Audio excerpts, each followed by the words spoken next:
देखा था कि राजा प्रताप भानु को उस कपटी मुनि पर बहुत विश्वास हो गया और राजा प्रताप भानु ने मुनि से वर मांगा। मुनि ने उन्हें वर देते हुए कहा कि तुम मेरे मिलने तथा अपनी राह भूल जाने की बात किसी से न कहना। अब आगे। एवमस्तु कही कपट मुनि, बोला कुटिल बहुरी, मिलब हमार गुलाब निज, कहो तहमहि न खोरी, सियावर रामचंद्र की जय। एवमस्तु ऐसा ही हो कहकर वह कुटिल कपटी मुनि फिर बोला, किंतु तुम मेरे मिलने तथा अपने राह भूल जाने की बात किसी से कहना नहीं। यदि कह दोगे तो हमारा दोष नहीं। ताते में तो ही बर जाऊं राजा, कहे कथा तव परम अकाजा, छठे श्रवणिया परत कहानी, नास तुम्हारा सत्य मम बानी। हे राजन, मैं तुमको इसलिए मना करता हूँ कि इस प्रसंग को कहने से तुम्हारी बड़ी हानि होगी। छठे कान में यह बात पढ़ते ही तुम्हारा नाश हो जाएगा। मेरा यह वचन सत्य जानना। यह प्रगटे अथवा द्विज श्रापा, नास तोर सुनु भानु प्रतापा, आन उपाय निधन तव नाही, जो हरिहर को पई मन माही। हे प्रताप भानु, सुनो, इस बात के प्रकट करने से अथवा ब्राह्मणों के शाप से तुम्हारा नाश होगा और किसी उपाय से चाहे ब्रह्मा और शंकर भी मन में क्रोध करे तुम्हारी मृत्यु नहीं होगी। सत्यनाथ पद गहि नृप भाषा, द्विज गुरु कोप कहु को राखा, राखई गुरु जो कोप विधाता, गुरु विरोध नहीं को जग त्राता। राजा ने मुनि के चरण पकड़कर कहा, हे स्वामी, सत्य ही है। ब्राह्मण और गुरु के क्रोध से कहिए कौन रक्षा कर सकता है। यदि ब्रह्मा भी क्रोध करे तो गुरु बचा लेते हैं, पर गुरु से विरोध करने पर जगत में कोई भी बचाने वाला नहीं है। जो न चलब हम कहे तुम्हारे, हो नास नहीं सोच हमारे, एक ही डर डर पत मन मोरा, प्रभु मही देव श्राप अति गोरा। यदि मैं आपके कथन के अनुसार नहीं चलूंगा तो भले ही मेरा नाश हो जाए, मुझे इसकी चिंता नहीं है। मेरा मन तो हे प्रभु केवल एक ही डर से डर रहा है कि ब्राह्मणों का शाप बड़ा भयानक होता है। होई विप्र बस कवन विधि, कहो कृपा करिसो, तुम तज दीन दयाल निज, हितु न देखो को, सियावर रामचंद्र की जय।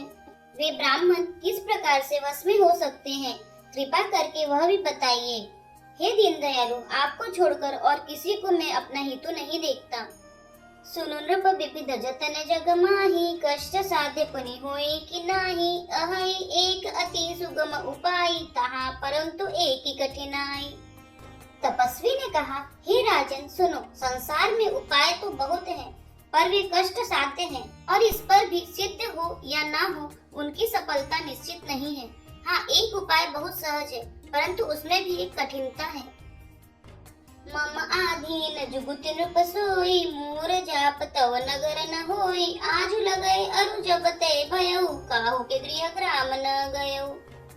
हे राजन, वह युक्ति तो मेरे हाथ है, पर मेरा जाना तुम्हारे नगर में हो नहीं सकता। जब से पैदा हुआ हूँ तब से आज तक मैं किसी के घर अथवा गांव नहीं गया। जो न जाऊ तव होई अकाजू, बना आई असमंजस आजू, सुनी महिष बोले मृदवानी, नाथ निगम असि नीति बखानी।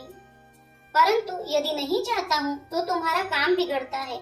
आज यह बड़ा असमंजस आ पड़ा है।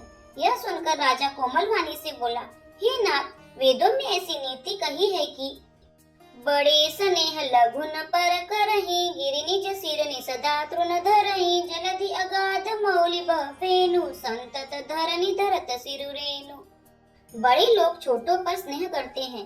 पर्वत अपने सिरों पर सदा तृण घास को धारण किए रहता है, अगाध समुद्र अपने मस्तक पर फेन को धारण करता है और धरती अपने सिर पर सदा धूलि को धारण किए रहती है। अस कही गए नरेश पद, स्वामी हो कृपाल, मोहि लागी दुख सहई प्रभु, सज्जन दीन दयाल, सियावर रामचंद्र की जय। ऐसा कहकर राजा ने मुनि के चरण पकड़ लिए और कहा, हे स्वामी, कृपा कीजिए, आप संत हैं, दीन दयालु हैं, अतः हे प्रभु मेरे लिए इतना कष्ट अवश्य सहिए। जानि नृपहियापन आधीना, बोला तापस कपट प्रवीणा, सत्य कहु भूपति सुनु तोहि, जग नाहि न दुर्लभ कछु मोहि। राजा को अपने अधीन जानकर कपट में प्रवीण तपस्वी बोला, हे राजन सुनो, मैं तुमसे सत्य कहता हूँ, जगत में मुझे कुछ भी दुर्लभ नहीं है। अवसि काज मैं करे हूँ तोरा, मन तन बचन भगत तय मोरा। जोग जुगति तप मंत्र प्रभाव, फल ही तबई जब करे दुराऊ। मैं तुम्हारा काम अवश्य करूँगा, क्योंकि तुम मन, वाणी और शरीर तीनों से मेरे भक्त हो। पर योग, युक्ति, तप और मंत्र का प्रभाव तभी फलीभूत होता है जब वे छिपाकर किए जाते हैं। जो नरेश मैं करऊं रसोई, तुम परसो मोहि जान न कोई। अन्न सो जोई जोई भोजन करई, सोई सोई तब आयसु अनुसरई। हे नरपति, मैं यदि रसोई बनाऊं और तुम उसे परोसो और मुझे कोई जानने न पावे, तो उस अन्न को जो जो खाएगा सो सो तुम्हारा आज्ञाकारी बन जाएगा। पुनीतिन के गृह जेवई जो, तब बस होई भूप सुन सो। जाय उपाय रचहु नृप एहु, संवत भरि संकल्प करेहु। यही नहीं, उन भोजन करने वालों के घर भी जो कोई भोजन करेगा, हे राजन सुनो, वह भी तुम्हारे अधीन हो जाएगा। हे राजन, जाकर यही उपाय करो और वर्ष भर भोजन कराने का संकल्प कर लेना।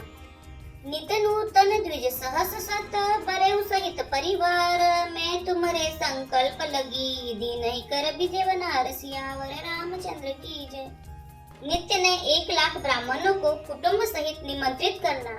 मैं तुम्हारे संकल्प के काल अर्थात 1 वर्ष तक प्रतिदिन भोजन बना दिया करूँगा।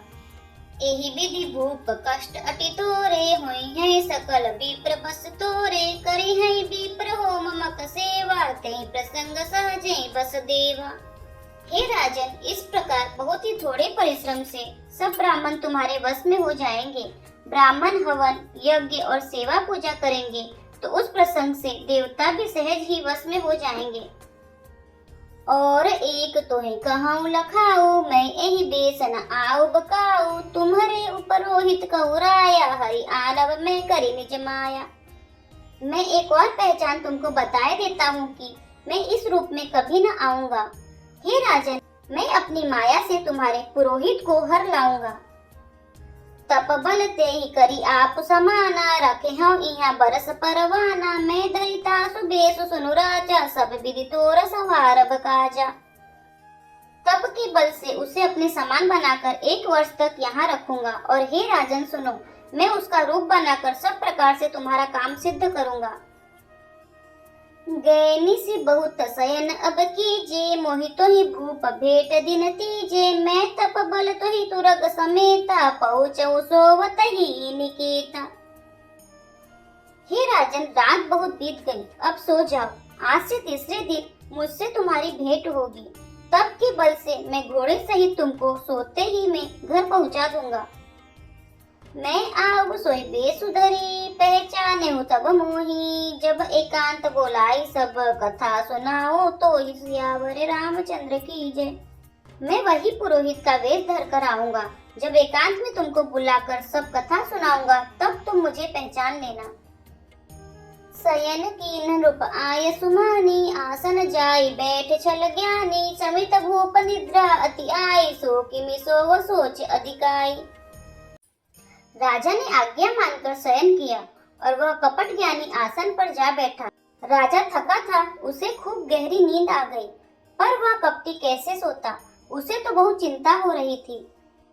काल केतु निश्चर तह आवा, जय सुकर हुए नृप ही बुलावा। परम मित्र तापस नृप केरा, जाने सो अति कपट घनेरा। उसी समय वहाँ काल केतु राक्षस आया, जिसने सुअर बनकर राजा को भटकाया था। वह तपस्वी राजा का बड़ा मित्र था और खूब छल प्रपंच जानता था। तेके सतसुत अरुदस भाई, खल अति अजय देव दुखदाई। प्रतम ही भूप समर सब मारे, विप्र संत सुर देखी दुखारे। उसके 100 पुत्र और 10 भाई थे, जो बड़े ही दुष्ट, किसी से न जीतने वाले और देवताओं को दुख देने वाले थे। ब्राह्मणों, संतों और देवताओं को दुखी देखकर राजा ने उन सबको पहले ही युद्ध में मार डाला था। तेहि खल पाछिल बयरु सम्हारा, तापस रूप मिली मंत्र विचारा। जेहि रिपुषय सोई रच नहीं उपाओ, पावी बस न जान कचुराओ। उस दुष्ट ने पिछला वैर याद करके तपस्वी राजा से मिलकर सलाह विचारी और जिस प्रकार शत्रु का नाश हो वही उपाय रचा। भावी वश राजा प्रताप भानु कुछ भी न समझ सका। रिपु तेजसी अकेल अपि लघु करि गनिय न ताहु, अजहु देत दुख रवि शशि सिर अवशेषित राहु, सियावर रामचंद्र की जय। तेजस्वी शत्रु अकेला भी हो तो भी उसे छोटा नहीं समझना चाहिए। जिसका सिर मात्र बचा था वह राहु आज तक सूर्य चंद्रमा को दुख देता है। यदि आपको हमारे वीडियो पसंद आ रहे हैं तो वीडियो को लाइक करें, चैनल को सब्सक्राइब करें, कमेंट में जय श्री राम और हर हर महादेव अवश्य लिखें। जय श्री राम, हर हर महादेव।